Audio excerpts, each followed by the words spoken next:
Hello, and welcome to Just Another Real Estate Podcast, where we'll speak with Arizona's most successful real estate professionals to better understand their business, current market conditions, team and business building strategies, successes, and challenges. This podcast is brought to you by Dwell Inspect Arizona with your host, Sean Garvey. Welcome to Just Another Real Estate Podcast. Today's guest is Trevor Halpern with Halpern Residential. Trevor, thank you for being on the podcast today. It's a long time coming. I love it, man. Thank you. Thanks for having me. Yeah, it has been a long time. We've talked podcasts and doing this stuff for a long time. So I'm glad you're going. Glad you're doing it. For sure. Even the podcast, it's almost like we film or create a podcast every time we talk. If I call for 5 minutes, it's an hour later and we've solved all the problems of the world. I love it, man. I mean, being in the positions we're in where we get to be entrepreneurial and get to lean into each other and lean on each other for thoughts and advice and whatever. And it's funny. I know when I see the phone ringing or when I call you, I'm like, no such thing as a 5-minute conversation. No, we always we go wide, we go deep, we get into all sorts of stuff. So it's awesome, man. It's fun to have a partner like you and someone that we can, that I can get creative with and bounce stuff off of, and know I'm getting like legit feedback, and we always ask each other for that too. It's like we're always asking, like, dude, how'd it go? What do you think? Da, da, da, da, da. I mean, from inspections to in person to like, what would you think about this? I'm thinking about pivoting here. Like, it's like, I love having you as one of my friends and one of my business partners, and being able to really like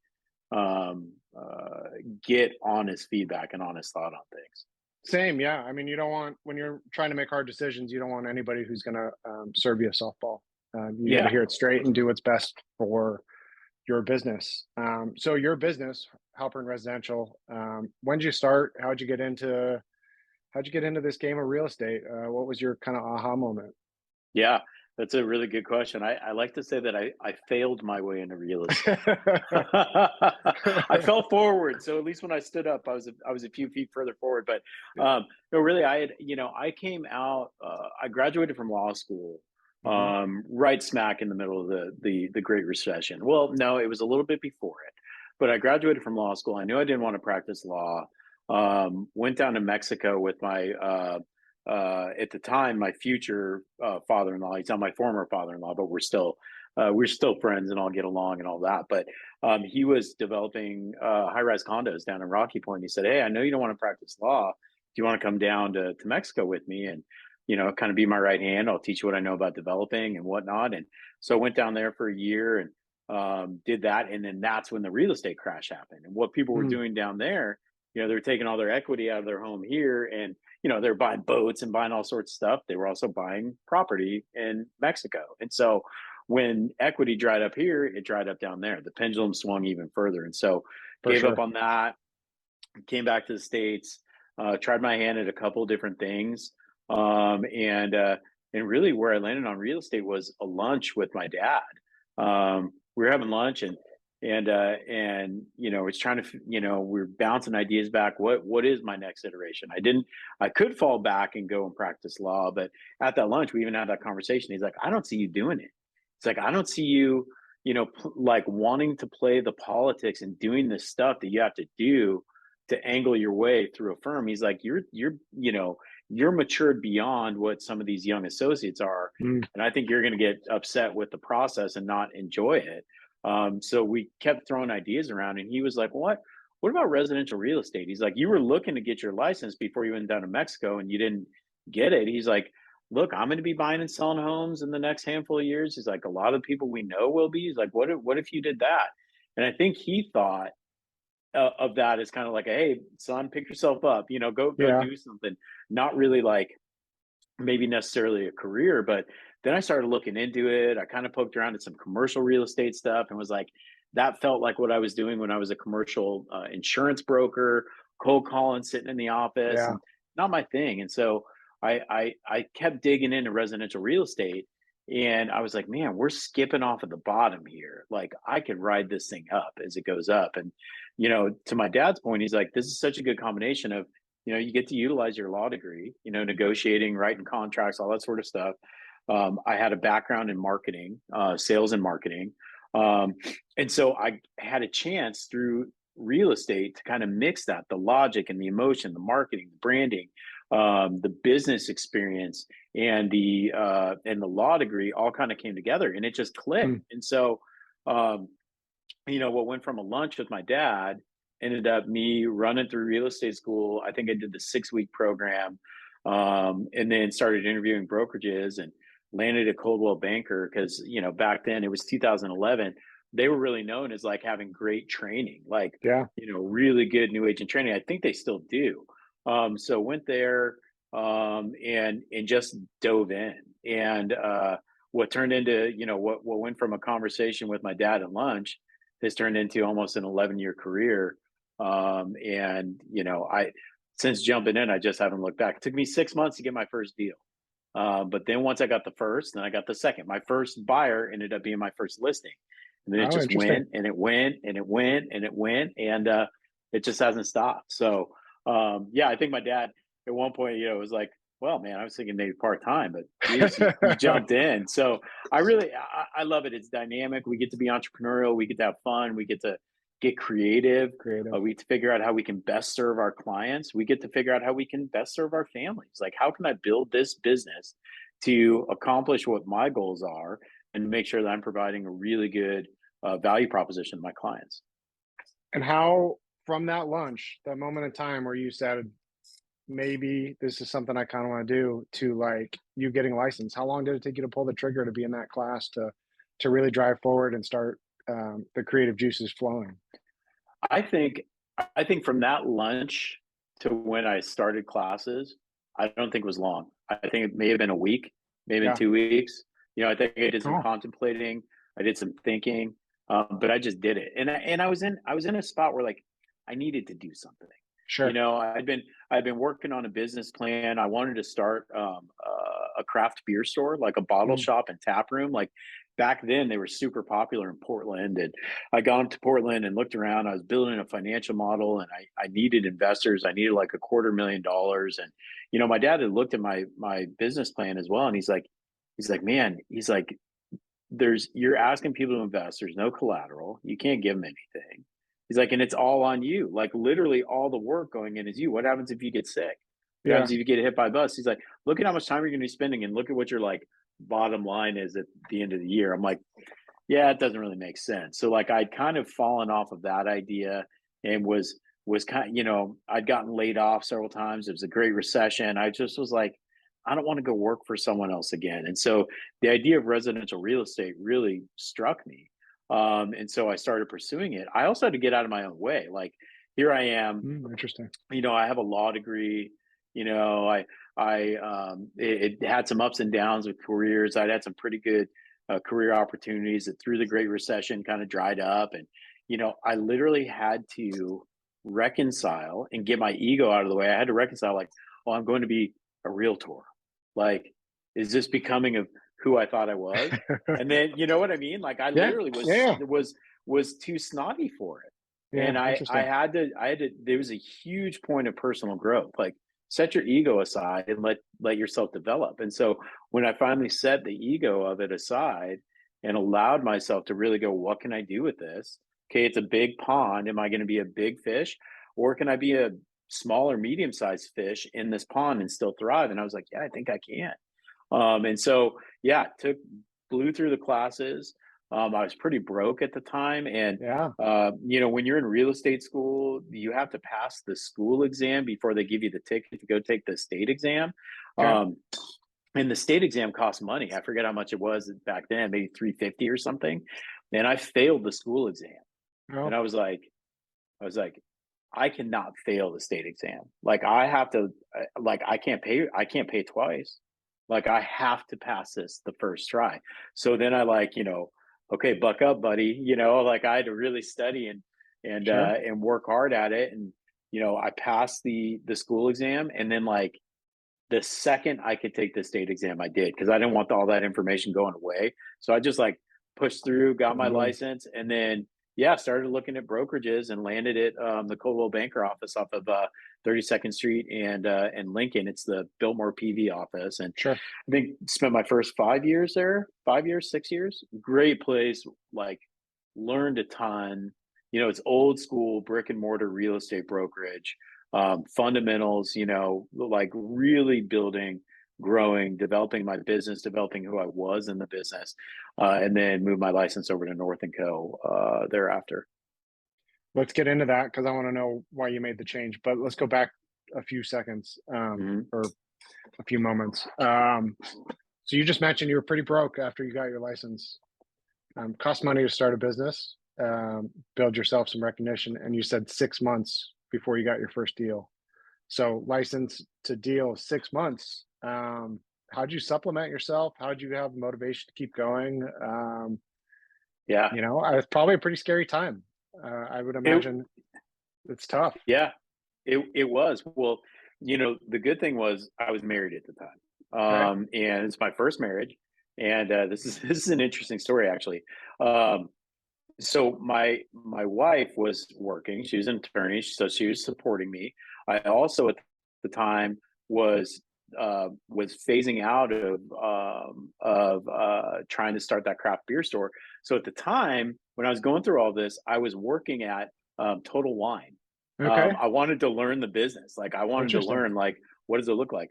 I ended up being one of the guys that was running the warehouse out of the Camelback store, which at the time was the warehouse for the state. So I knew how liquors were coming in, how they're going, how you know, like I learned a ton. But I was like, I can't be doing this and real estate, so I quit. But you know, those 6 months, I was digging it. I was going to the office every day. I was trying to do stuff every day.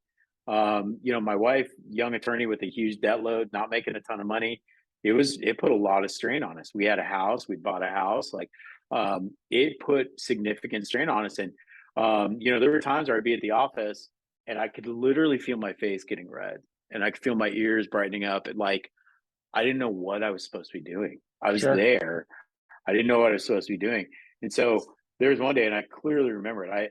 I was so frustrated. I could feel myself getting red. I pushed back from my desk and got my car and I called my dad. And he's like, this is one of the reasons why you're in this business. Like you're frustrated. He's like, go to a park, go ride your bike, go like just get outside, clear your head. Like you're not reporting to anyone. So like it's okay. Feel frustrated. Like Mm. push back from your desk, do whatever. And so it it what's interesting about that 6 month period is I was working, trying to get a deal, trying to get a deal, trying to get a deal. I got my first deal off of what they called, what was it? It was like desk time or whatever, where floor time at Coldwell, where there were Oh 3 hour yeah. blocks throughout the day. And if the phone rings and someone's like, yeah, looking for a house, the receptionist would put it to the person on floor time. And so I picked up the phone and it was someone that, hey, I'm interested in looking at this house. You know, here's the address. It was an agent in my office had the listing, but on floor time we get to pick up the buyers, show Perfect. the guy the house wasn't for him, but establish that rapport, and ended up I helped him buy another place, and then again he ended up being my first listing. He never asked, we didn't know, he just liked who I was, and I was providing him value, even though I was minimally competent in what I was doing. But the interesting part about that first deal, that 6 months, that strain, you know, when I got my first deal under contract, and it was a $500,000 deal, like, you know, when everything washed out, it was like, this is 12 grand or whatever to Yeah. my family. This is 12 grand to my house. And everyone in my office, like when it got announced at the brokerage meeting, Trevor got his first deal. Everyone's like, you know, like clapping. Everyone, you know, people were walking by me the rest of the day, backslapping. I was getting calls from friends, da da da da. And you know, for days, I'd go home and I would expect a celebration. My wife was just flat with it, you know. And finally, I said something to her. I said, "Everyone is celebrating. You know, everyone's excited for me. You're the one that stands to benefit. Like, I've been working so hard to try to like succeed and bring money into this household, and try to prevent you from being bitter towards me as I'm trying to build this stuff." And she just started crying and said, "Well, I am bitter." And like that was literally my first deal in real estate led to my divorce. Like it literally brought up to the surface all of this angst and buildup and strain that had been growing inside of her and between us.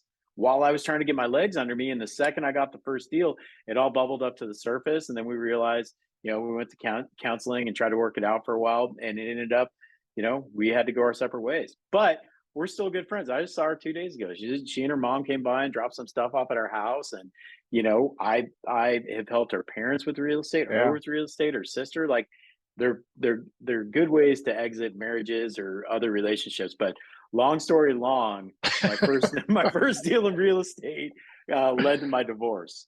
Talk about the highest of highs and lowest of lows all in the same week. I tell people all the time that real estate will bring you up and cut you off at the knees in the same day. And that's a damn good example of it. So first lead, I mean, that's pretty cool. Like total cold, never met that person. A lot of people get into real estate. They think they're going to serve their friends and families, and you didn't have that opportunity. I mean, you plugged away for 6 months, probably reaching out to people, and here it came, one phone call because you were there to take that phone call. That's perfect. Well, yeah, and then it becomes proof of concept. Like no one wants to be the first, right? I mean, good point. I think my network had seen me, it was like a new thing at that time every 12 to 18 months, right?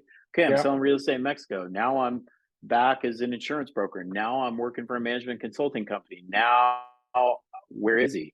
Oh, now he's doing real estate. Like, okay, I mean, we like him, he's a nice guy or whatever, but like no one wants to be the first to be like, hey, you rookie, help me buy or sell the biggest single asset that I've got on my books. Like everyone wants to wait, but it's a really good example and something for new agents is when you do get that first client, when you do get that first deal, you have to capitalize on it and you have to show everyone like, look, got my first deal. See it? Like, I'm doing business. Look at my success. I have stuff going. I am a professional. I am doing this. I am succeeding at this.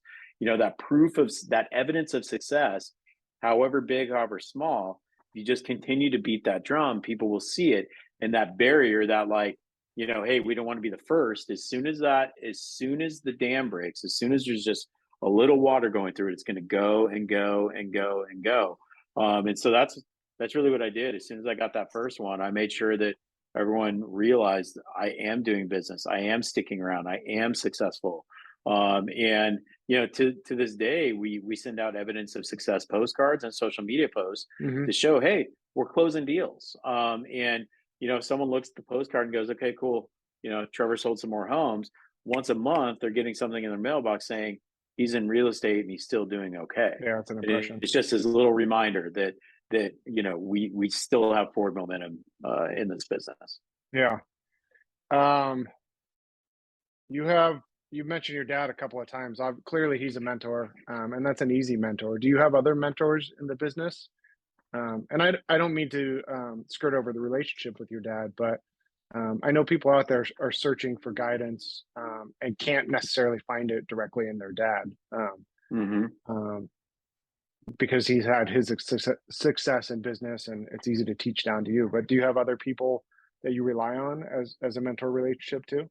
Yeah. And that's a great question. And it's really a good point because I think in anything, in any business endeavor, in any big personal endeavor, and anything you're really going to strive to improve on, you absolutely need mentors. And I didn't have any mentors other than my dad. Who is a lawyer, not a direct, in my line of business mentor, more of a global mentor. But the first mentor I had in real estate was Brian North, the owner of North & Co. And that was part of our deal. At the time, North & Co was small enough to where part of when I met with Brian, he's like, well, where do you want to go with your business? What do you want to do? And I told him, and part of the exchange said, hey, I want to, I think if we sprinkle a little dash of this, do some of that, blah, blah, blah. If I work with you, I think we can take you from being a 10 or $12 million a year agent to being a $20 million a year agent pretty quick. And I think, that will give us at North & Co the ability to hold you up as an example, like come to North & Co and we'll help you grow your business. And so while North & Co was small enough so that I could get that one-on-one interaction with Brian and with Stephanie Gonzalez, who's now the CEO, I jumped, and Brian became my mentor and still is. Like, I'll still call him about stuff and be like, hey man, what do you think about this? Or I'm thinking about doing this in my business, thinking about heading this direction. Or hey, I've never done a trade. I have clients wanting to trade homes. How does that look? How can we pencil this out? Right. So I rely on him, but without that mentorship, without being able to lean into someone and get really good advice, it's very hard to grow in this business in real estate, because you're trying to reinvent the wheel. And there are a bunch of different wheels out there. You should pick and Sure. choose what wheel looks and feels right. Make it your own, hone it, smooth it, shine it, paint it, whatever you want to do, but you don't have to reinvent it. And that's what I thought I was taking. I was like, chipping the block, trying to reinvent my own wheel. And then coming to North and Co., I was able to engage deeply with Brian. And then that got me introduced to Zanzibar, my business coach, and he's become a mentor. It got me introduced to Al Fuentes, who is my mindset coach. He's become a mentor, right? I have mentors in different areas of my life that I can lean on for different things. And, that's just a byproduct of time. It's also a byproduct. What a lot of people what a lot of people don't realize is mentors will mentor you. They will take you under their wing if you continue to succeed. Correct. If they're telling you, hey, dude, I think you do X, Y, and Z, and you're going to get this is what's going to come of it. You go, thanks so much. And you do X, or you do Y, or you do Z, or you do none of it, or you do 1, 2, 3, then they are no longer going to want to invest their time. What they're getting out of it is seeing you grow and succeed. And if you're not taking what they're encouraging you to do and doing it, they're not seeing the success. It becomes a waste of their time, and they're going to dump you. And quite frankly, if you're not gravitating to what they're saying, wrong mentor, wrong person, go find another, break up with them, do it gracefully. They'll appreciate it, and go find someone that's going to help you. And quite frankly, it's hard to find people in any industry it's hard, especially when you're in sales, to be financially incentivized. There's not a financial incentive to be a mentor unless it's like, oh, I'm a team lead, you're going to come on my team and I'm going to get a chunk of all of the business that I help you create. There in real estate is a direct mentor mentee relationship that can work under certain models. But like, if it's just an agent coming to me and going, hey man, you got time for a coffee? I had this happen in the hallway today. Hey man, I'd love to take you to lunch or coffee or whatever, talk about things and, get a sense of how I can grow my business. I'd love to. I love doing that stuff because it's an honor. And I had a lot of that paid to me. I took a lot of that and now I want to pay it forward. But where I get the gratification selfishly is watching other people succeed. Giving is a selfish act because we get gratification out of it. And so when I'm like, hey, have you tried this or that? Or we have a really good whiteboard session, people, you can see them light up like, oh my gosh, like I can now see a path. And then you watch them implement and go. It's like, it's the coolest thing ever. If you sit down with someone and they're not even taking notes, you're spending an hour with them and they're just like, cool, this is awesome, great. And they walk out, it's like, dude, I'm never going to see you again. Like it didn't resonate, or you're actually not willing to do what needs to be done to create, the energy and the forward momentum to succeed in the business. I had a Uber driver the other day. I dropped a car off to get some work on, and on back to the office, I took an Uber, and it turns out the guy was a franchise owner for a pizza shop, and he was just getting started and supplementing with Uber. And we talked business on the entire drive on the way back, and I could tell he was kind of engaged in it. He didn't know much about business books or podcasts or anything like that. And when we parked, I told him to stop. And then I walked in and I grabbed 2 books off my personal library, wrote in 2 other books that he should be reading and hand them back to him. And I said, I'll check up on you because I know where the pizza shop is now. But that's same awesome. thing. It was an honor. I mean, it certainly fed my ego to kind of share my knowledge. But it was kind of fun to have somebody that was receptive and willing to listen to the same boring stuff that I talk about all the time. Right. I think it's really interesting. You didn't find your mentor for 5 years. because you said you were with Coldwell Banker for 5 years, shifted gears over to North and Co. And you've been searching for 5 years to find that guy or person that could spin that positive influence on your business. That's Yeah. really fascinating. I mean, you had a business, you were establishing yourself. You just needed to level up when you found out that right person. Yeah. Well, and quite frankly, I didn't even know that I needed a mentor. You Mm, know, like I was the guy that the classic, like, you know, nose to the grindstone, work, work, work. Phone rings at 9 p.m., pick it up. yeah, Got to show home at 8 a.m., you show it. Oh, it's Labor Day weekend, don't care. You know what I mean? Like, and at the time, because had gone through a divorce and, one, the desperation of like, okay, I no longer have her income to put a roof yeah, over my head. I have to produce.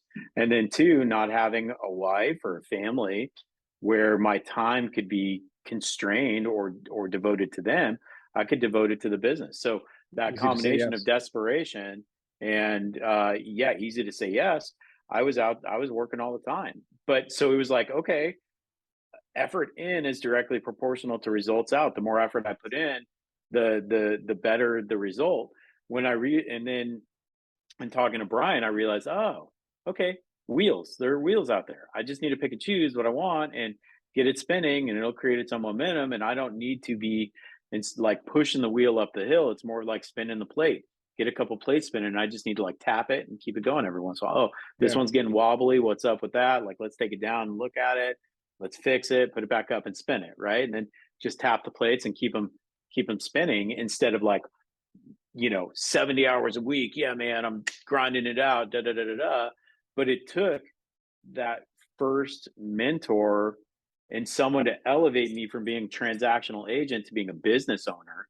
Okay, look at it as a business. mm, If you think your time is worth $200 an hour and you're doing $8 an hour work trying to design a logo or trying to put an email together on MailChimp, farm that out. If you pay someone $20 an hour and you think your time's worth $200 an hour, and while they're doing that for an hour, you're focused on your highest and best, you just made $180. Like that delta between what you're paying someone to do and you utilizing your highest and best is what's going to push you forward instead of just grinding, grinding, grinding, grinding. Now in the beginning, you got to grind, dude. You yeah, know it. good point. Like Yep. how many attics and roofs and basements, how much uh crap did you slog through in Hawaii inspecting for years Yep. before you earned the ability to start hiring these different things to do the work? I mean, Yep. yeah, grind it out at first, but then Have to. figure out your lowest point of leverage. What do you hate doing? What do you suck at doing? Stay in your lane, focus on your highest and best, play to your strengths, punt your weaknesses, leverage. What's that first point of leverage? And then focus on it and go. And if you don't know, that's where you try to find a mentor. If you can't find a mentor, that's where you should find a coach. Pay for coaching.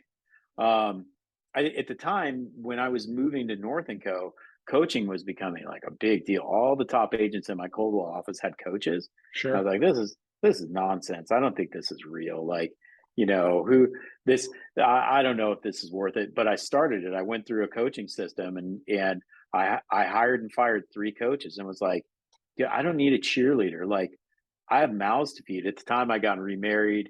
Yep. Hannah and Haley, my daughters came as a package deal with the marriage. And it's like, okay, I went from just feeding myself to I've got a wife and daughters to feed. And so I didn't need people being like, hey, job, blah, blah, blah. I need like the keys to the business. Like, here's what you need to do. Go do that. And Yeah, execute. yeah. And so that's where, Brian really helped me. And then starting the coaching with Zanzibar, which is he's an executive coach. Yeah, he coaches real estate agents, but he coaches executives in all different fields of business.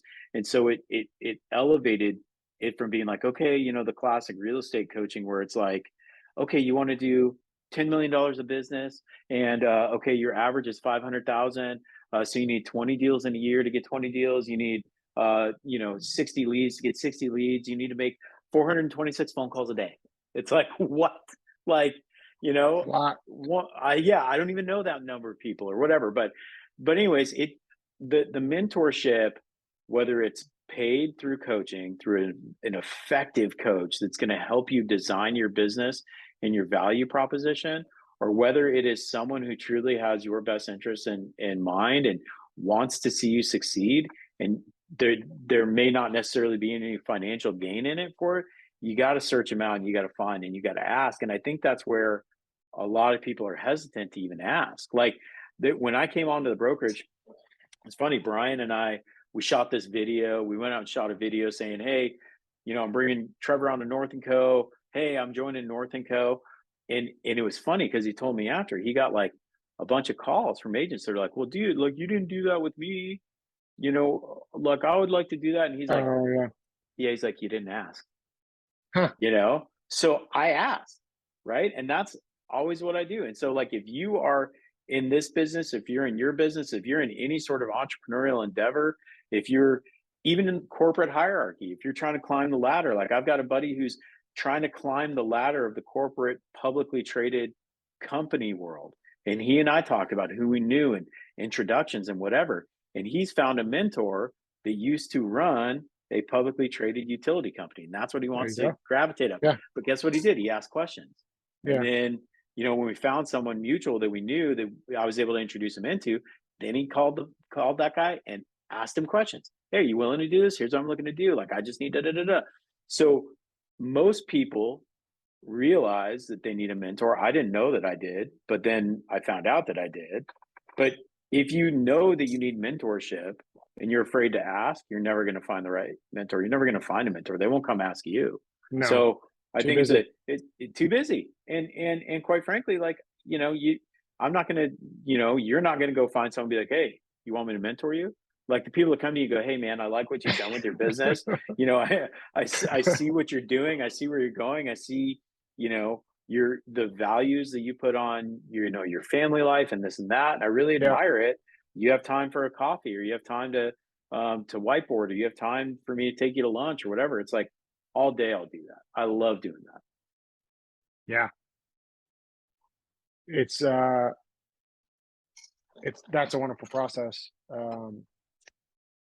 So you've mentioned Brian North a handful of times. He runs, or is the owner, partial owner, I suppose, of North & Co.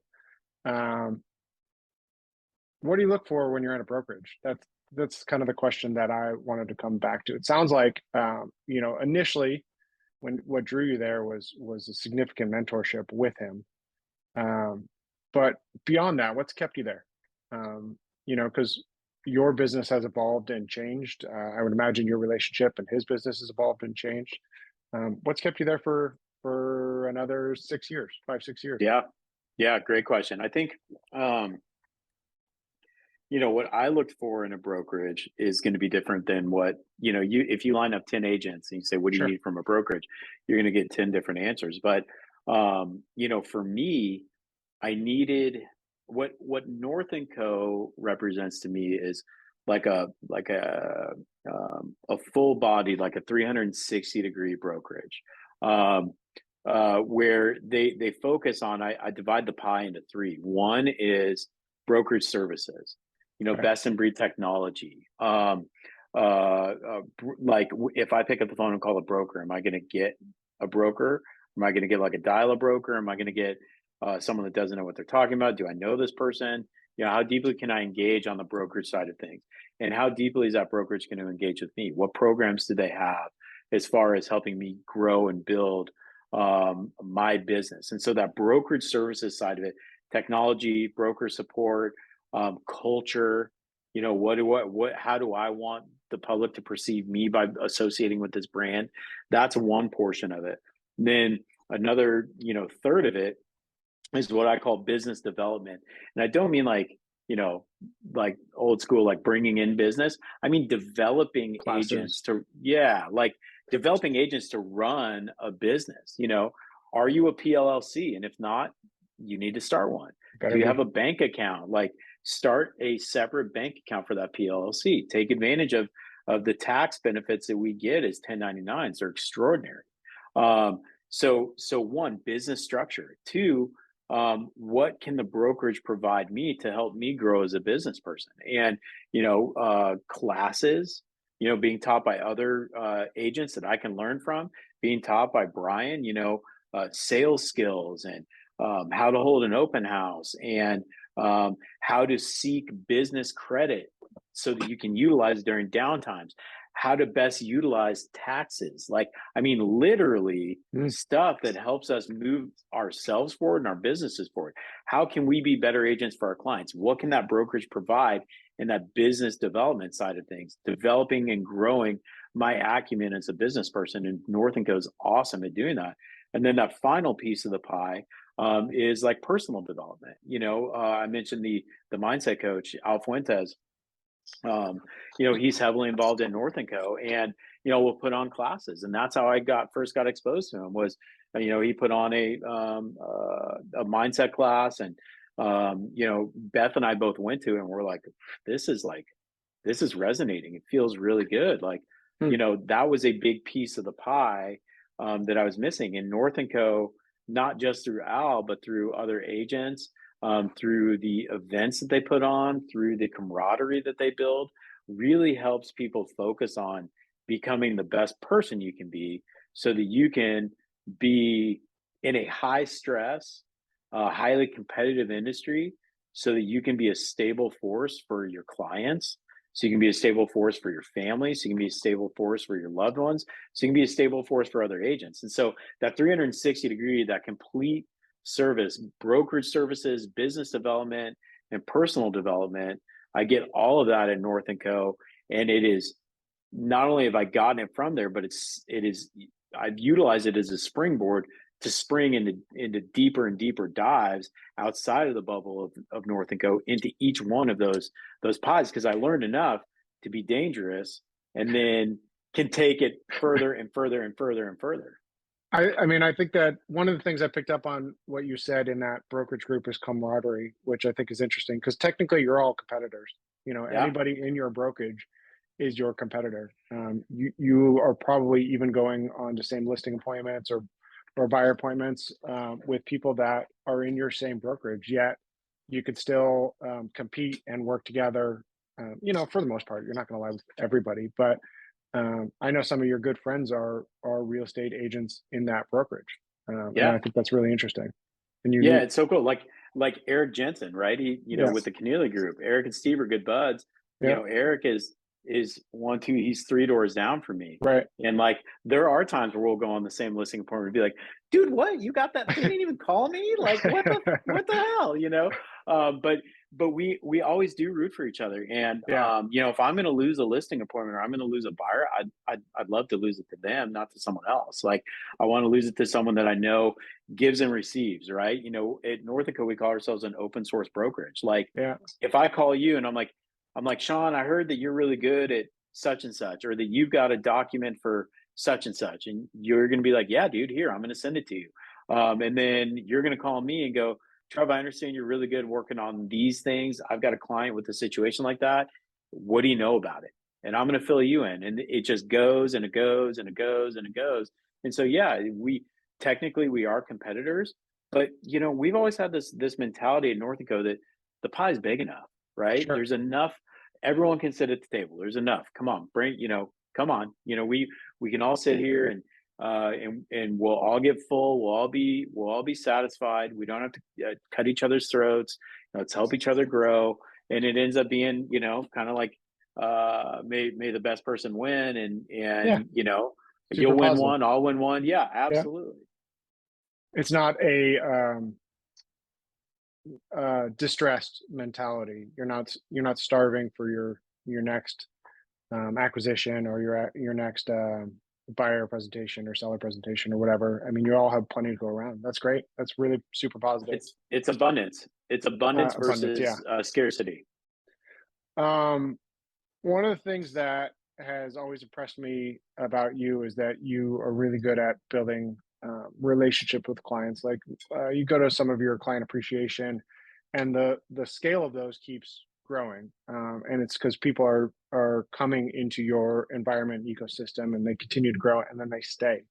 As you're growing, how do you kind of maintain those relationships? How do you build those quick client relationships so that they continue to be your client for years to come?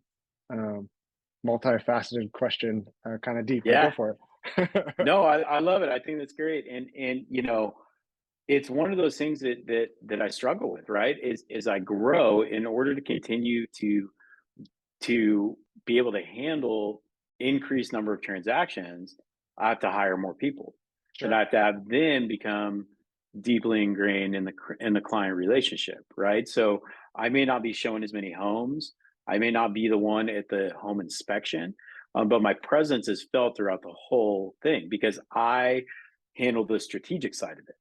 Yeah. I handle the onboarding, those first calls. Hey, we're thinking about buying or selling. That's me, having them come into the office or have a Zoom meeting and have a discussion, setting up the client strategy, making sure that after the inspection, I'm on the phone talking to them, making sure that we're handling the negotiation. So I do lose a little bit of the old school, like I'm in the trenches with you showing it's 127 degrees and, we're all sweating together. Like a little bit of that gets lost, but because we have focused on delivering such value to our clients, they know that the system is Halpern Residential. And Mm. they know they're not losing the relationship. Like when I pick up the phone and call a client, whether I've saw them in person a dozen times or saw them once, they know the voice on the end of the phone was a friendly voice that helped them make tough decisions and handled it with clarity and with strategy. And so they see the value in the overall system. And so they want to come back to the system, not just necessarily, hey, I really like that person on the team or I like this person on the team. It's the overall value proposition that we're presenting and executing on is exactly what we want them to gravitate to. So there does come a little bit of it's hard to be everything to everyone at all times. And that's where I try to play to my strengths and say, what is my highest and best use for my clients? What's my highest and best use for my business? And based on that mix, that's how I set up what I do every day and then hand out the other things for other people to do. Knowing that we're delivering that value, I think is what keeps people coming back. And then building those relationships. I mean, when I'm the one working on the negotiation or I'm the one having the conversation with husband and wife is a really straining to decide what to do, tears over the phone, Sure. hearing these stresses and them knowing that, that I'm kind of like the warm blanket on the other side of it, that builds really deep relationships and really deep emotional connections that are easy to stoke back up. Like when we have a client appreciation event or I see people and it's like, hey man, it's great to see you. Da, da, da. I mean, you're just right back into where the Where it relationship was. left off. And if we are doing a good job for clients and we're executing at a high level and we're making them understand, see, feel that what they are buying or selling, they're getting a victory in it and they feel good about it, then those good vibes just carry on. Yeah, that absolutely makes sense, and I think you also have a lot of integrity because I've seen in multiple occasions you tell somebody that it's not the right house for them, even when they're trying to talk themselves into it. And I think that makes a big difference in your business as well. Yeah, Uh, it does. I mean, heck, we did it, me and you, right? Multiple times, yeah. Yeah, multiple times. You walk into a place and yeah, you'll have clients I mean, you try to talk me out of me buying my own house. You're like, dude, Yeah. these sewer lines, the electrical, like, dude, don't buy this house. I'm like, I'm buying this house. Yeah. Well, but but being able, and that's the sort of stuff that does. I mean, the more honest you are and the more straightforward and the more you actually pour into clients and making sure that they're succeeding, those are the ones that are like, gosh, I'm so glad 3 years later, I'm so glad you told us to not buy that house. yeah. I'm so glad you encourage us. And it's like, hey, I always tell people, when they're like, well, what do you think? I mean, my response is like, you really want to know? Yeah. And if they're like, yeah, bring it, be like, don't buy this house. I Yep. hate the street. Look around, high tension power lines, da da da da da, or like going through an inspection, like, guys, this, I don't think you should buy it. Mhm. Those are those deep experiential thing for clients where they go, okay, he's keeping us safe. Like, Yeah, okay, like for that sure. guy, he stood in 3 weeks to make a bucket of money off of this, but instead we're going back to the drawing board, and we're going to look for houses for another couple months or whatever. I would rather have someone. This is such a big decision for people buying and selling a home, such a big financial, such a big personal decision. I want them making the best decision they possibly can for themselves, for their families, for the people that are living with them. And so, yeah, if that means walking away from a deal, walk away.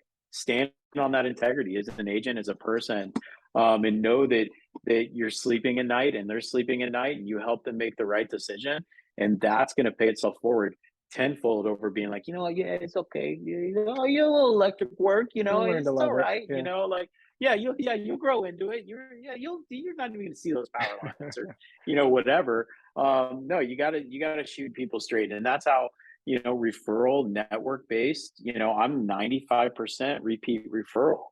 Yeah. And you don't get that way unless you shoot people straight. And there's a line in my vision statement that says we speak truth and knowledge to clients. And so it's hard sometimes to speak truth, and it's hard sometimes to speak knowledge because people don't want to hear it. And that's okay. I'm going to tell you anyways. Hey, I know this isn't what you want to hear. But your house is not worth $1 million. It's worth 750,000. Well, no, I really think it's worth this. Okay, that I completely understand your position. But I've promised myself to speak truth and knowledge to clients at all times. And the truth is that the data says it's worth 750, and my knowledge and my experience in this business says it's worth 750, not $1 million. Now, if you want to list it at $1 million, it's your home, we can do it, but we have to have a plan to reduce the price. And you have to promise me if we start getting offers at 750, that you're not going to beat me up if we're getting offers where I tell you we're going to. Right. And like there are ways to deal with it, but like that truth and knowledge and standing on it and telling clients, I'm always going to be the one speaking my truth to you. I'm always going to be the one sharing my knowledge and experience with you. You get to decide whether you want to abide by it or not. And if you decide not to, buyer beware. I always tell people, listen, my job is to tell you, hey, you're approaching the cliff. Hey, you're getting really close to the cliff. Your toes are on the edge of the cliff. You're about to go over the cliff. And then if you look at me and you go, it's cool, man, we want to go over the cliff. Then, okay, great. I'm going to get that. Just give me a second to get down there and try to catch you. Yeah. Like I want to cushion the fall. You're approaching the cliff. You're going to go over. I've warned you. You're okay with the consequences. Cool. Let me try to catch you at the bottom. And so, I will always speak that truth and knowledge because it's way easier to have an awkward conversation up front with someone about, hey, I don't think this is going to work, or I don't think this is the right house for you, or I don't think we're going to work well together. Like that conversation. I was talking to someone earlier today in my office about that. How do you have that conversation? It's easy. It's easier having that than it is 6 months down the line and this person hates you, or you hate them, or the house isn't selling and you didn't have you couldn't stand up enough to in the beginning have that conversation to let someone know, hey, where you're listing, I don't think it's going to work. And here's why. I encourage you to do X, Y, and Z to your home. You're deciding not to do that. And as a result, I don't think it's going to sell quickly. I don't think it's going to sell for the price. Please know that. If you're not willing to have those conversations, the conversations down the road, that you're going to have where they're mad at you because the house isn't selling, or they ended up buying a property that they never should have purchased. Those conversations, when you are getting fired or you want to fire them, are way harder and way more full of emotion than just having the conversation up front, making them acknowledge and understand where you're coming from, and let them know that if it's not working, here's the path around it. Here's what we need to do to readjust. Or you told me you wouldn't beat me up. Yeah, I've had this conversation. Hey, sure. You promised you wouldn't beat me up. We got an offer right where I told you we were. You're super mad at me. You promised you wouldn't beat me up. What are you doing right now? I'm beating you up. Right. So stop. We talked about this.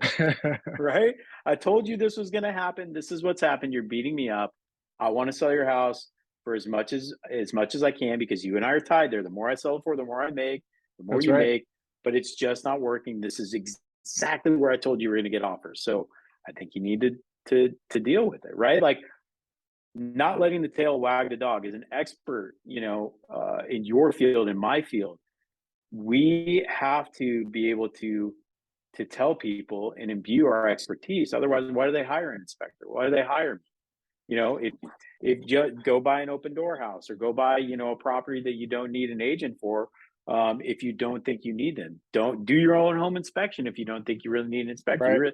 You really know what you're doing. Okay, you don't know what you don't know, but you hire people like us for knowledge, for expertise, for workarounds, for angles, for the unknowns that you don't even know about. We can protect you from landmines that you didn't even know you were coming upon. And if you devalue that as a consumer, then why am I here? Why are we working together?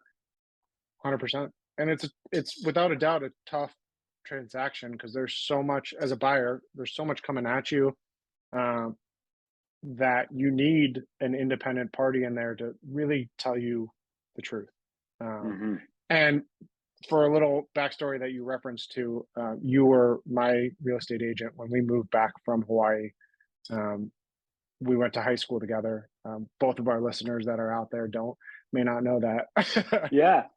And when I reconnected, I must have seen you, I think, on social media. Yep. And when we were moving back, we put a call into you. We had some difficult transactions, and we finally landed where we were supposed to be after three canceled transaction, and landed on the fourth one. Pregnant wife, moving family, selling business from Hawaii back to Arizona. And so it was not the easiest one. I think you'll attest to it. And afterwards, we took a break, and then, then got back into it, and Yep. And continued the relationship through there. Yeah. You've had a big change in your life. Let's shift into that a little bit. Do it. Tell me about the story of that house that we inspected a long time ago. Yeah, the house that Sean told me I probably shouldn't buy ends up that son of a bitch burned down. Legitimately, but really it did. Legitimately. Yeah. Is today Tuesday? Yeah, today's Tuesday. 3 weeks ago today, our family home burned down. And not for any mechanical reason, not for any reason that we should have been aware of. It was the craziest thing. I've told you about this, right? Yeah. The cause of it.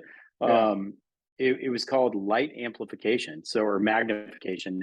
We had a stainless steel bowl out on our back patio that we used to fill with like water and sand and stuff for our 3-year-old as a sensory play thing.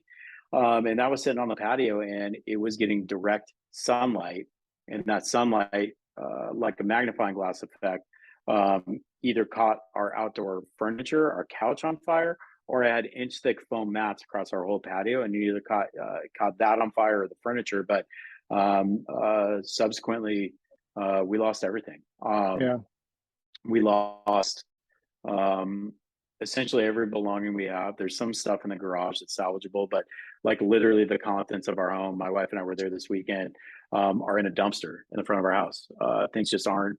It essentially burned. If it's not burned all the way down in certain rooms, there's stuff that's just melted, not usable, fire stained. Everything is gone. Heirlooms, 2 of our 3 pets, I think I mentioned, stuff that you don't even think about, dude. All my chapstick that I had in my nightstand, right? Like, now we're rebuilding item by item. Oh, we need scissors. Yeah. Like, wow. We need nail clippers, hairbrushes, like you name it. We were rebuilding from the ground up. And so, yeah, it was wild. You never expect, something like that to happen. I went from, in my back patio where it started was like my sanctuary. Every morning I go out there on my back patio. I go out there with one of my cats that died, and I would do meditation. I would do yoga. I would exercise. I'd go out and I'd read a book and drink a cup of coffee, and like I did all that morning. And then my sanctuary, my haven, my place to fill my soul and my mind, and a place for my family to play and my kids to play, ended up being the cause of the downfall of our home. And it's just a total, it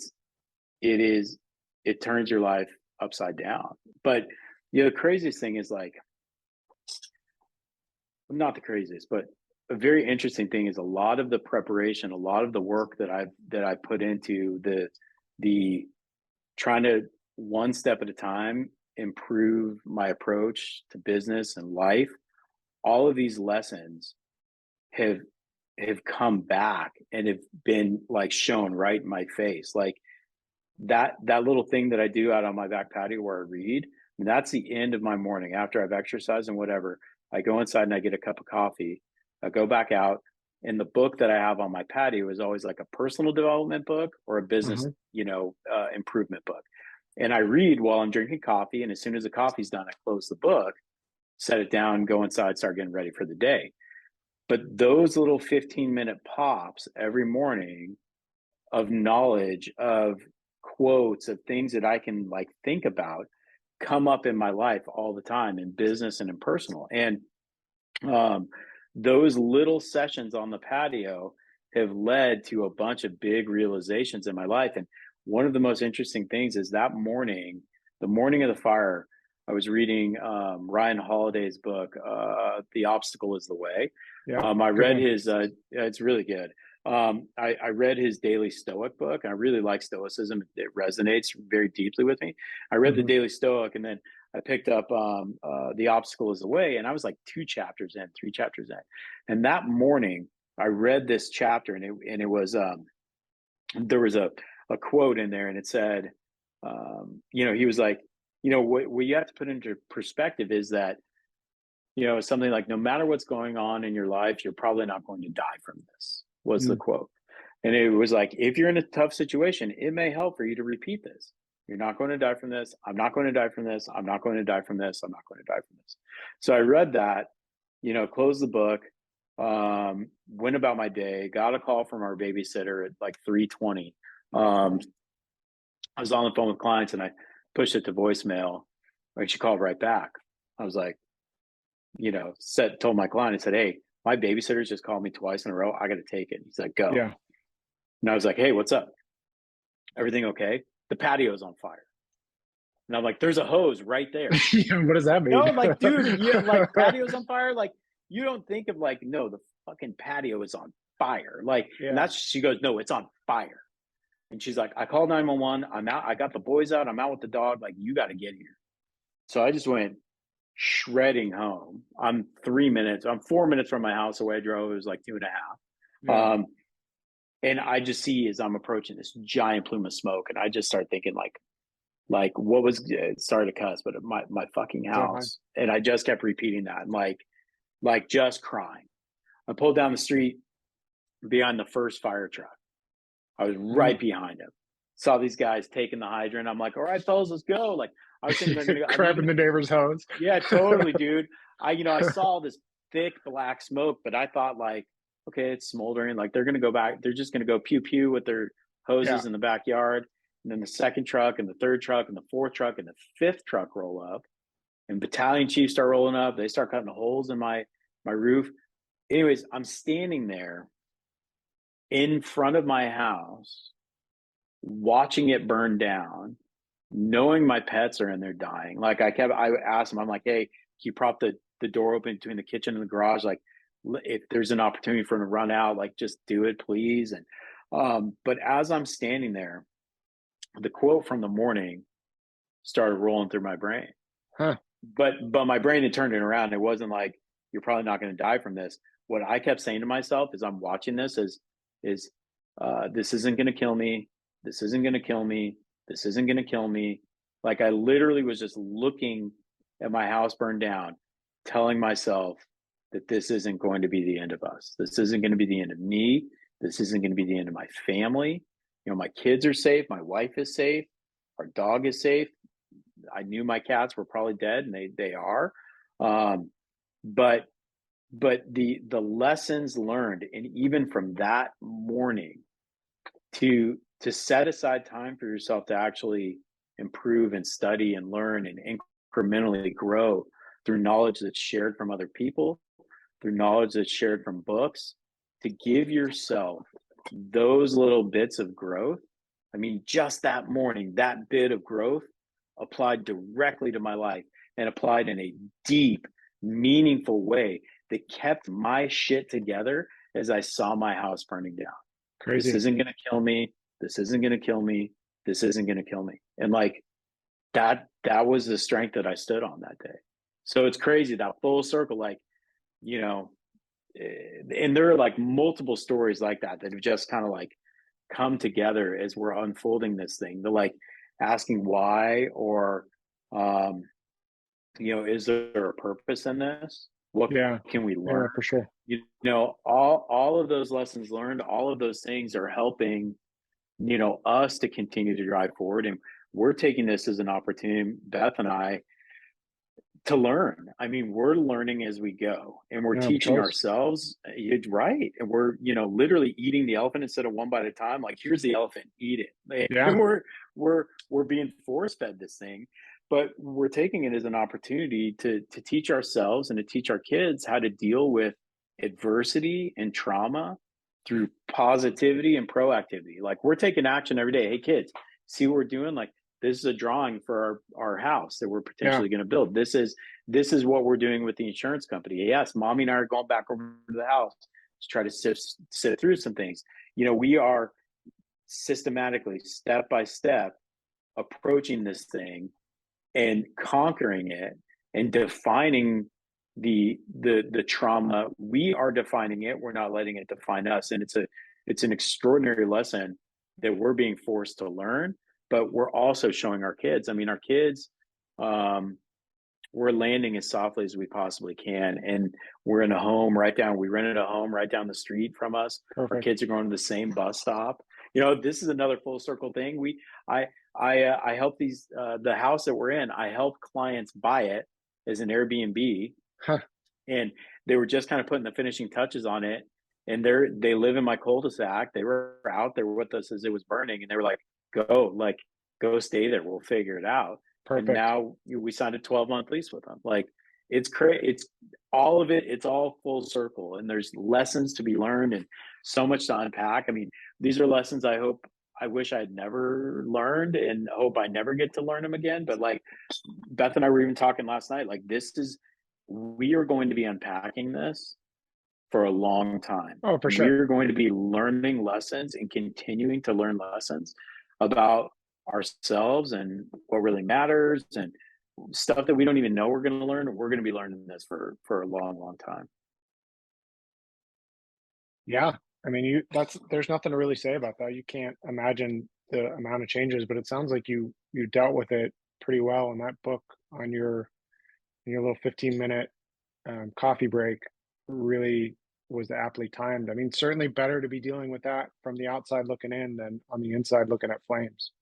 And you had the right frame of mind to deal with it at that moment. And we had support, man. Like, you were there. Yeah. Like I haven't told you how much that meant to me. You know, I got to hug you and, you know, got to see you there helping me out, moving stuff around. And Eric Jensen was there. And, you know, Megan, your wife, started to GoFundMe for us. And, you know, we had people showing up. Like, literally, I'm standing there watching my house burn down, and I've got friends showing up with coolers of water and diapers and formula. Like, holy shit. Like, the love, the support, the outpouring, the like positivity that we have felt from second one is unreal, man. It has been one of the many silver linings that we've experienced, is the love that we got to feel from you, from people like you, from our friends, from people who genuinely care. It's been unbelievably amazing. Yeah. It was tragic, and tragic to watch, but the next couple of days, the unfolding of the people that came out and was really pretty cool. So cool. The Central Phoenix community came out and really in droves, really amazing. Mm-hmm. Or Mm-hmm. not just Central Phoenix, but whatever. The group. Yeah. I mean, and now you get to run a business through all this.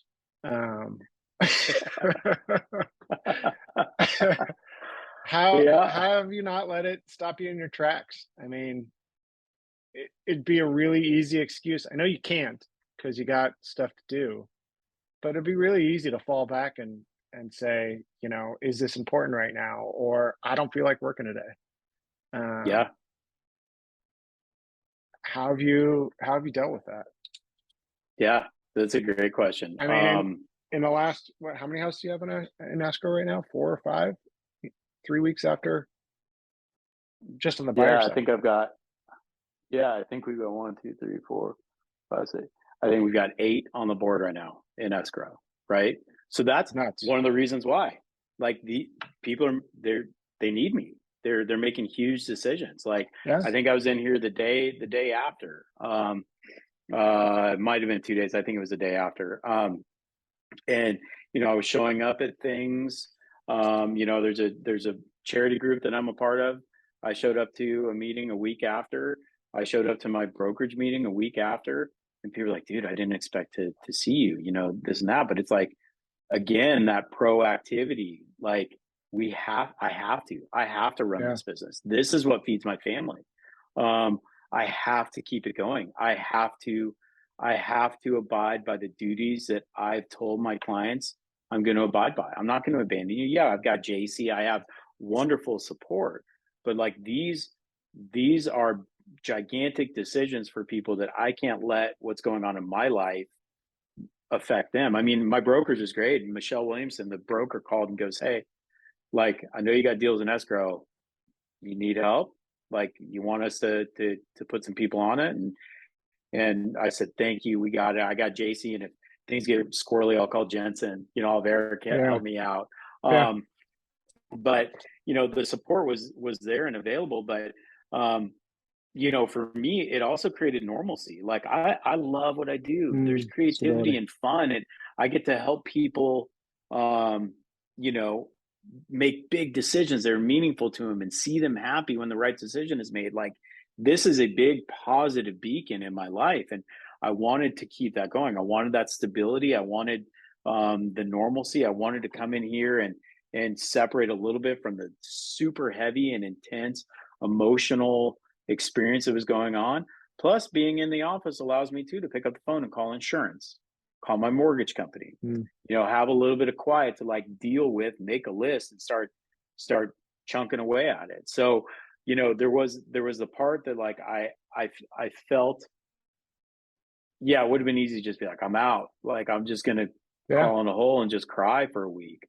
But I knew I couldn't. I knew that wouldn't be the example to set for my family. I knew that wouldn't be the example to set for my kids. I knew that wouldn't be the example to set for my clients, for my community. And so I've used this as the ability to say, okay, from day one, we're going to define this thing. We are going to handle this with proactivity and positivity. And step one is make a call to insurance. I'm in my front yard on the phone with the insurance company, right? Yeah. And then it just kept going. And I took a minute and I stepped back and I said, am I working? Am I coming into am I doing this? Is this an escape? Am I avoiding the emotion and the reality of what's going on? And I really examined it. And I even talked to Al Fuentes about it. And he's like, no, man, like this is how you're dealing with it. Like I've heard you cry. Like the other day, like, just being in my office, there almost 3 times during that day that I cried thinking about different things, like getting a call from the vet's office saying, "Hey, ashes of the one cat that's been found. We haven't even found the other cat. Like, the ashes of your cat are ready to be picked up." Well, shit, that's real. Like, we feel like we're on vacation. We've been gone from the house for a couple of weeks. Like, you feel like you're going to go home and your pets are going to be there and your things are going to be there. And like, then the reality of like, no, man, like you're rebuilding your life one Amazon delivery at a time. I keep joking. There'll be 5, 6, 7, 10 boxes delivered a day. I'm like, we're paying for Jeffrey Bezos to go on vacation here. 1 hour of use of one of his yachts, you know? Yeah, right. But no, I mean, digging in and getting to work, man. You know, I have taken time to unpack the emotion. I am dealing with that. I'm going deep with that on sessions with Al Fuentes. I'm going deep on that with my morning meditations. I'm going deep on that when I'm by myself, if I'm driving around, if I'm thinking about things. Like, I deal with it, but I also have to be present and be mentally cognizant and coherent for my clients, for my family. And like, quite frankly, like, you know, transaction wise, an agent can get so far out spinning uncontrollably emotionally. They can be mad, they can be upset, like, doesn't even phase me. Yeah, I mean, I was already at a point in my cares? career where it didn't really phase me. Like, hey, you know, I understand you're upset, but like, you and I need to be the pros here. Let's calm down, da da da. But now it's like, dude, I've literally felt the heat from the fire. Like, none of this is bigger than what I'm dealing with. And so the stress, the trauma, the emotion that we've dealt with has taught me even deeper layers of how to deal with people and things that I used to think were big deals. Yeah, they're not really big deals anymore. No, no. And I mean, just watching the way that you handle it, you're going to be fine coming out of it. You're going to come back stronger and better and bigger, and your life's going to have stability, and it's really quite impressive. Thank you. And those are all the goals. Thank you. Yeah. What do you know, having experienced this horrific event, what's a little bit of advice you'd give somebody kind of dealing with something like that? That's a really good question. I would say breathe. I would say try to recognize that all of our humanity and humanness will try to pull us down into that heaping puddle on the ground. Yeah, And if you mentally prepare, if you read books, if you you know, God forbid, envision these things happening or tough times, how are you going to deal with them? But if you just take a step back and try to disassociate for a second from what is going on and not get pulled through it, but if you try to stabilize yourself and create a little bit of foundation of solidity, do it. Breathe yeah, through it. Know that this isn't going to kill you. yeah. You know, listen, if you're diagnosed with cancer or a bad disease, it darn well may. Different But story. if you tell yourself it's not going to, and you know, you really try to create a framework that you can work from as opposed to just being yanked around, do it. Breathe through it. Take a breath. Grab a hold of yourself, and figure out what your tiny steps are to pushing through it. Yeah, beautiful. Thank you. Have you finished that book yet? You know, I rebought it. Yeah. And it's my morning read again. Like, dude, it was gone. Shit burned up. Makes sense. But it was. I'm now. I think I've got like 3 or 4 chapters left. I'm looking for the next. I'm trying to figure out. I actually think I'm going to do Marcus Aurelius's meditations. Yeah. I think that'll probably be the next. But then I like to alternate between like the headspace type of stuff and then the business space. Although this one is kind of a mix of the two. You know, you're taking the lessons and you can apply how to create a path forward or around the obstacle, both, you know, in personal life and in business. So it's a good mix. You know, there have been things that I've thought of on both sides of it, but yeah, I probably have 3 or 4 chapters left in that thing. Good. I would imagine that was a pretty quick buy on your Amazon parade. It was delivery. Honestly, it was almost, yeah, it was like top 2 or 3, I think. Yeah. It got there within 2 days, and you know, I was able to pick it up. I flipped through to that page to be like, did I read this quote right, or was that the quote? I was like, oh my gosh, my brain had already turned it right there. You know, instead of "you probably won't die from this" or something to that effect, to "this isn't going to kill me." But you know, it was very interesting. I mean, and that was literally the chapter that I'd read that morning, so I knew right where to pick up. Okay, next chapter. Yeah. Yeah, here we go. The page was turned. yeah. Turning the page. Yep. Let's just thank you for sharing that. I know it's deeply personal, and it's an experience that everybody can learn from. You know, plan for. Well, we could certainly talk about fire safety, but that's a different conversation. Mm-hmm. But it's nice that obviously nice that nobody got hurt in that whole experience, aside from your pets, of course. Mm-hmm. Let's just shift gears. We've been talking for about an hour, and I want to be respectful of your time. A couple quick closing questions, but Yeah. as back to real estate, as a buyer's agent or a listing agent, what do you like most about home inspections? And then the follow up to that will be, what do you like least about home inspections? Yeah.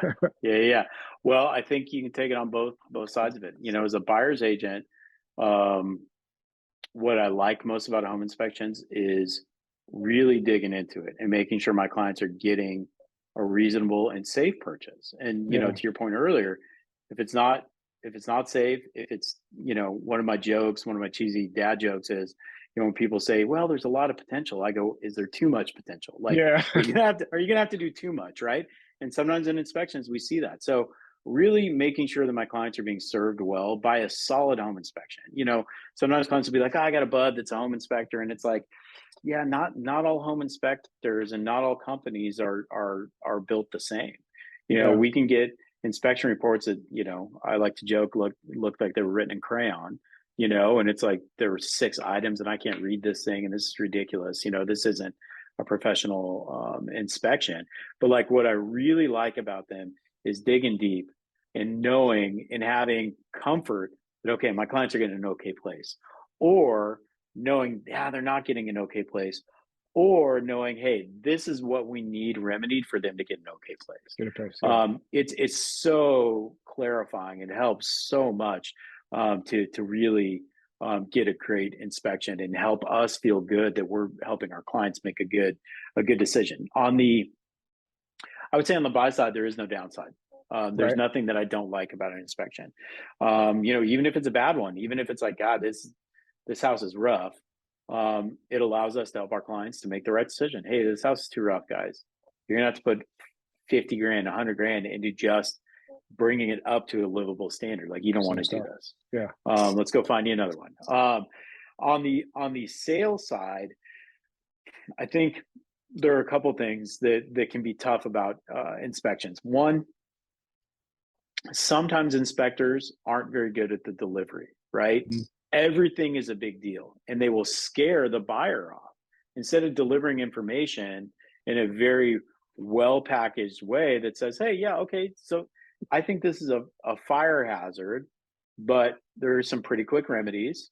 Call in an electrician, have them look at it, Like, instead of making the delivery something that isn't going to be scary, sometimes inspectors want to, like, literally, they're like, hey, I've got matches and I've got a can of gas. Let's go. Let's go. Let's party. They want to, like, really, like, thrash the place as opposed to be informational. So I think that can be tough. And then, I think from a seller standpoint, sometimes inspectors, and you guys are really good about not doing this, is sometimes inspectors will tell the buyer or tell the agent, well, just ask for this, or like, this is a quick fix, or this should be a $5,000 fix or whatever. And they may not be qualified to either talk about what can be asked for and what can't be. That's the agent's lane. Or they're not well versed in how much things actually cost, because that's a contractor's lane, not necessarily an inspector's lane. Now, you do gain knowledge absolutely through the course of your business on what things really cost and whatever. But some inspectors will add way more suggestions and add way more fuel than needs to be added to the fire that's going on in that scenario. Isn't it crazy how many fire things there are? Yeah, like fuel, fire, gas, and matches. I use this stuff all day, and I find myself using it. I'm like, oh man, different meaning now. Yeah, too soon. This is me. I get to, whatever. But no, I think the wrong inspector can add emotion and can add strain and stress to a situation where there doesn't need to be. And so I think that's the hardest part from a seller's agent. It's like, God, who's their inspector? Yeah. Like, I love seeing you guys on the other side. And I literally tell my seller clients, when I see Dwell on the other side, I go, hey, this is the inspection company I use. Like, these are great guys. They're knowledgeable. Like, we know that we're getting a fair shake. We're going to get like a legitimate PDF inspection report. We're going to get videos. We're going to get pictures. Like, if they say something, they're not making it up. Like, this is a legit company. If I get an inspector, it's like, Bob's inspection, and, I get a 3-page, rambling, report. It's like, oh man, I actually feel bad for those buyers, because they're not getting what they should be getting from a value proposition from their inspector. Yeah, for sure. I mean, there's so many variables that it is important to make a right decision. So we certainly appreciate you with some of the nods in that statement. So thank you. Yeah, you're welcome. What are 3 books that you're drawn to? You've mentioned 2. What's another recommendation that you have? Dude, it's funny because I was just thinking about this book this morning. The book that had gotten recommended to me probably 2 years ago, like 3 or 4 people had said something to me about it. I was like, all right, I got to read this book. And I read it 2 or 3 times since. And I literally this morning was like, I think I'm gonna pick that one up again. I'm gonna have to order it, because I had like 3 copies of it. I love giving it out. It's The Alchemist. Yeah. Have you ever read The Alchemist? Yeah. You gave it to me. I gave it to you. Yeah. And that one to me is just like, every time I read it, there are little refreshers to the soul. There are little pops, little lessons, little like universal, as I call them, breadcrumbs. It's like, oh, I'll pick that one up. Like, oh, I'm on the right path. I just keep kind of like picking up these breadcrumbs. And that one, I get into this mental state when I'm reading it. It's just positive and energetic, and things that I can take off of almost every page and apply some sort of lesson or positivity to my life. And so, that book popped in my head this morning. And, I've got a buddy that reads it once a year. It's like a ritual. And the first time I read it, I wanted to highlight. There was just like, oh, dude, there's so much I can highlight. But I was like, no. Every time I read this book, I want to read it differently. I want it to speak to me in whatever way it's meant to speak to me at that time. And so, I would say The Alchemist is one that I'm really drawn to right now to pick up and read again. Isn't it crazy how sometimes you read a book and it has different meaning because you didn't need that information at that time?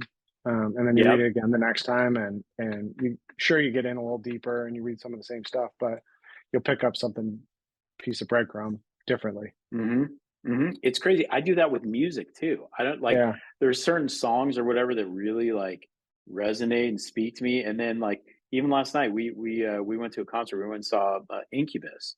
And we went with my wife's cousin Molly is a huge Incubus fan, like grew up being a huge fan. And so we've gone to see him twice with them. Like, she just rocks out. It's fun to watch her. And and I forget which song it was, but I've heard the song 1,000 times. And there was this one little line, and gosh, I wish I could remember it, but I was like, oh my God, like that, it was like 4 words. And I was like, whoa, like at that moment, it really struck me. And this morning I was trying to think of which song it was. I'll find it and I'll find those lyrics again. But it was like, man, I've never heard those lyrics in that song. And now I just heard it. And now I can't, like, every time I hear it, I'm not gonna unhear that. It was awesome. So music, books, you hear the messages that you're supposed to hear, you read the messages you're supposed to read when you're supposed to read them. Yeah, I 100% believe in that. So Trevor, thank you for your time. Outside of the bus stops in Central Phoenix, and face a little T on there, and for those of you that don't know, little T is Trevor's caricature that he's used in a lot of his marketing and branding. So outside of people driving by buses of Central Phoenix looking at your character, where can people find you? Thanks, man. Yeah, they can call me directly. They can call little T. They'll get the cartoon on the other end of the phone. his voice is much more movie like than mine. But you can call direct, and that's 602-595-4200. Or you can Google me, Trevor Halpern, or you can visit our website. We try to make our website, halpernresidential.com, as informative as we can. Information on what's happening in the market, the ability to search for homes, and then we've got an entire buyer and seller series of videos. Hey, here's what you can expect through the process. Here's what you can expect if you call us and work with us as a buyer or seller. And then when you're in the transaction, here's what you can expect each step of the way is going to be. So we try to be informative on the website and give you a good sense of what you can expect in the real estate transaction process and by working with us. Awesome. Thank you again. We certainly look forward to seeing what the future has in store for you. Thank you, man. I appreciate you bringing me on and all the kind words, and I appreciate your partnership and friendship. Perfect. Me too.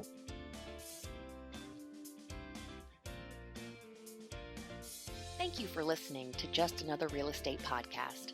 For the latest episodes, please subscribe and be sure to follow Dwell Inspect Arizona on Instagram, YouTube, and TikTok.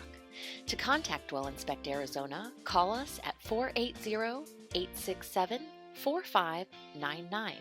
If you'd like to be a guest on the podcast, email our team at office@dwellinspectaz.com.